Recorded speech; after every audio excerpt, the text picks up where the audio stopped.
एक कदम ईश्वर की ओर।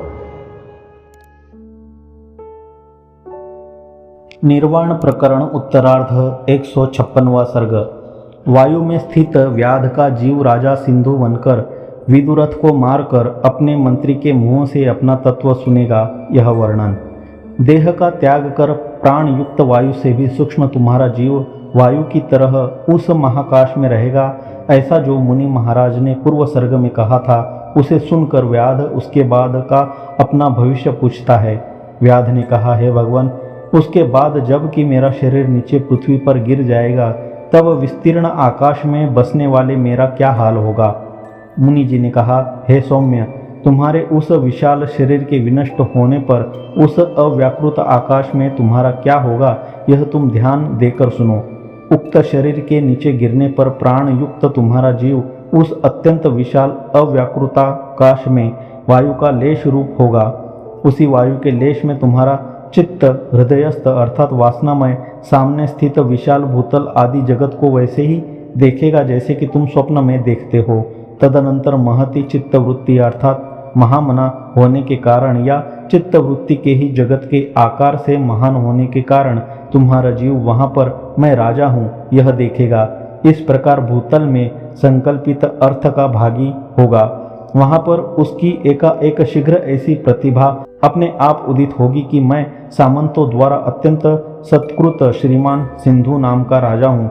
पिताजी तपस्या करने के लिए जब वन को चले गए, तब पिता द्वारा दिया गया 4 समुद्र वाली पृथ्वी का राज्य 8 वर्ष की अवस्था वाले मुझे प्राप्त हुआ। सीमा के अंत में विदुरथ नाम से प्रसिद्ध राजा मेरा शत्रु है, जिसे बिना प्रबल प्रयत्न के परास्त करना कठिन है। यह राज्य करते मेरे 100 वर्ष बीत गए हैं। आहा, मैंने अपने स्त्री पुत्र नौकर चाकरों के साथ खूब सुख भोग किया। दुख है, यह मेरे सीमांत का राजा कोश बल आदि में बढ़ा चढ़ा है। इसके साथ मेरा घोर संग्राम उपस्थित है। यह चिंतन कर रहे तुम्हारा वहाँ पर राजा विदुरथ के साथ चतुरंगिणी सेना का विनाश करने वाला तुमुल युद्ध होगा। तुम रथ रहित होते हुए भी तलवार से विदुरथ की जंघाओं को काटकर उसे महान युद्ध द्वारा धराशायी करोगे। तदनंतर 4 सागरों से परिवृत्त भूतल पर तुम्हारा निष्कंटक राज्य होगा।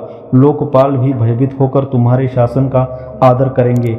वह तुम सिंधु नामक राजा बनकर सकल भूमंडल को स्वायत्त कर पंडित और मंत्रियों के साथ निम्नलिखित कथाएं करोगे। मंत्री कहेगा, महाराज, यह अत्यंत आश्चर्य की बात है जो महाराज ने विदुरथ को युद्ध में यूं परास्त किया और यमलोक पहुंचाया।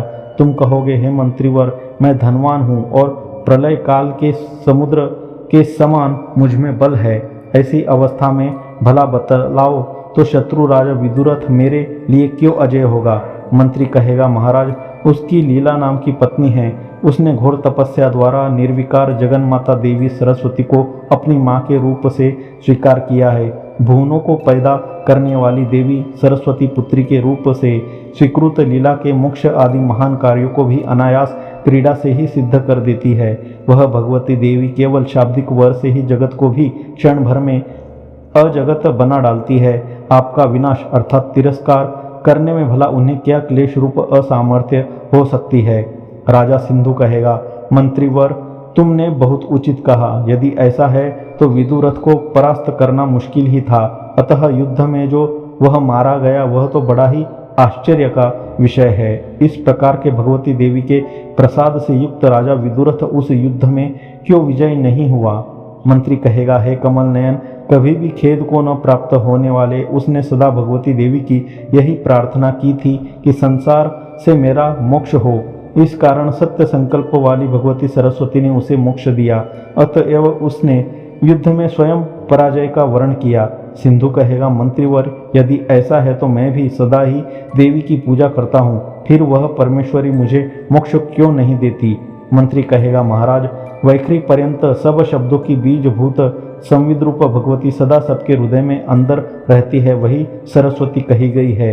आत्महितैषिणी उक्त भगवती की जो जैसी प्रार्थना करता है उसके लिए वह स्वयं ही वैसा वर प्रदान करती है।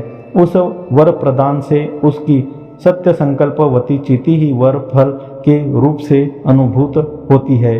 हे शत्रुतापन, आपने मोक्ष के लिए उसकी प्रार्थना नहीं की, किंतु आपने आत्महितेशिनी संविद्रूप उक्त भगवती की शत्रुनाश के लिए प्रार्थना की है। राजा सिंधु कहेगा, मेरी तरह विदुरथ ने भी राज्य के लिए शुद्ध संविद्रूप उसकी प्रार्थना क्यों नहीं की, अथवा विदुरथ की तरह मैंने मुक्ति के लिए उसकी प्रार्थना क्यों नहीं की।